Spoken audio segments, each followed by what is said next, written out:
Ang luwag ng kalsada mga kababayan, no? Kita po natin yung mga nagtitinda or mga vendors.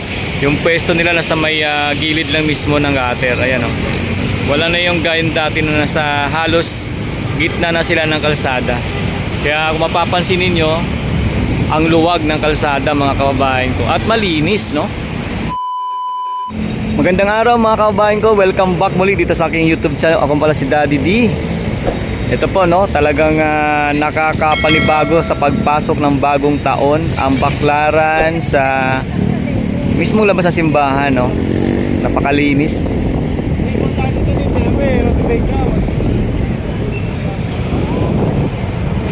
Ang luwag ng kalsada mga kababayan, no.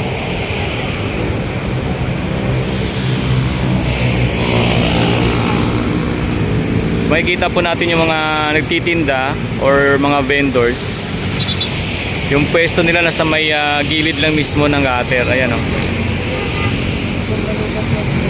Wala na yung gayon dati na nasa halos gitna na sila ng kalsada.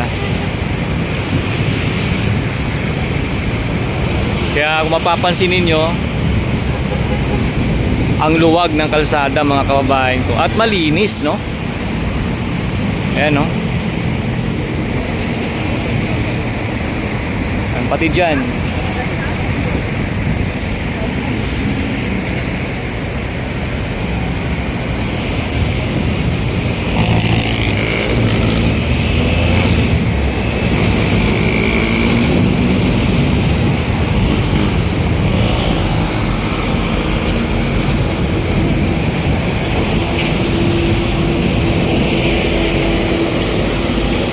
Pakita ko rin yung likuran.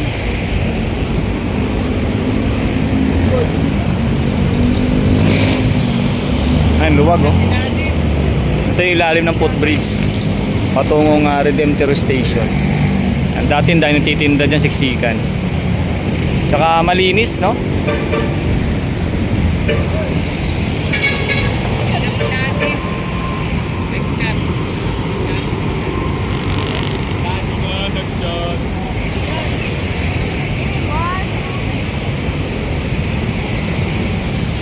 Sorry po. Pati sa footbridge, oh, linis.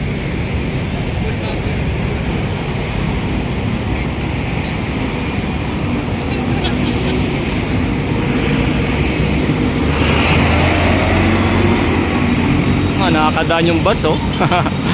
Luwag. Kulang pa.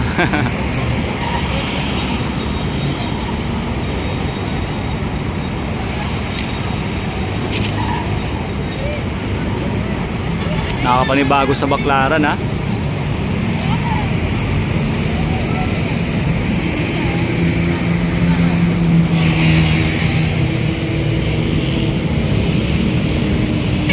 Tsaka ano, nang nasa ayos na po yung mga nagtitinda. Ayan po, yung kulay green. Yung kulay ng kanilang mga tent. Tsaka mapapansin nyo talagang malinis, oh.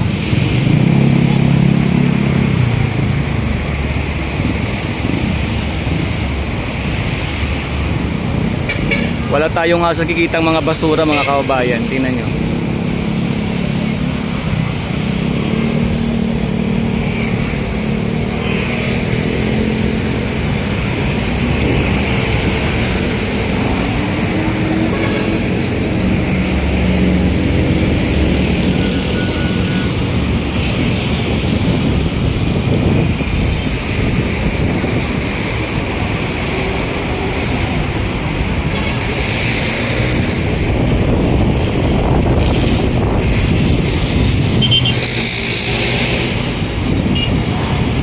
Napakaluwag sa Baclaran, nakakapanibago mga kababayan ko, no. You know, ito kasing side na to, ay sa bagay siguro tuwing tuwing Wednesday or merong mga siguro special events, kumbaga parang pinabibigyan din siguro yung ating mga kababayan naman na naghahanap buhay o nagtitinda rito. Kaya minsan mapapansin natin mayroong mga nagtitinda talaga dyan sa may halos bandang gitna na, no. At dito, yan, parkingan dito parking. Kasi nga naman, di maiwasan na pagpasok, for example, mga Wednesday or Sunday, talagang maraming nagsisimba, maraming nagpupunta. Kaya naglalaan ng kumbaga pinaka dito slot para sa parking space mga kababayan. Siguro parang ganun po yung yung sa ko lang, sa aking lang observation or naobserbahan tuwing mga ganyang araw, Wednesday and Sunday. Pero pag after naman nun, so yan, ganyan po kalinis at kaluwag dito sa may labas sa simbahan ng Baclaran. Tingnan nyo, yung bus nakakadaan na. Nanibago ako kasi ngayon lang ulit ako napadaan dito Kaya kinuhanan ko na rin ng video.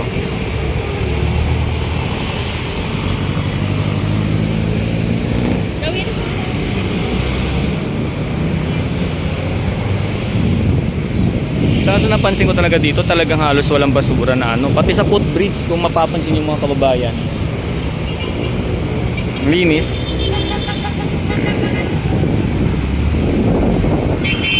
Ayan o.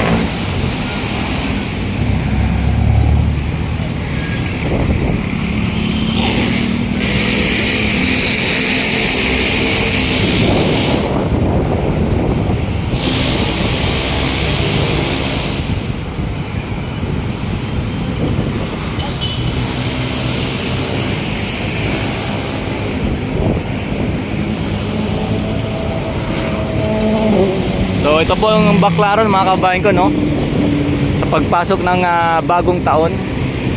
Talagang nakita-kita po natin yung pagbabago at nakakapanibago po talaga. Malinis at maluwag ang mismong harapan ng simbahan, pati na rin sa may gilid sigurado. Kasi nakikita po natin nasa ayos po yung mga nagtitinda at talagang wala kang makitang kalat or basura. So ganyan po dito ngayon mga kababayan. So sa muli, ako nga pala si Daddy D at salamat po sa palaging nanonood ng ating update sa aking YouTube channel. Sa aking po mga subscribers, sa palaging nag-aantabi ng ating mga update. At sa ating po mga bagong viewers, salamat po sa inyong pag-subscribe. At sana po inyo din po ma-share at ma-like na rin po itong ating video. So hanggang sa susunod po na update mga kabayan ko, maraming salamat po.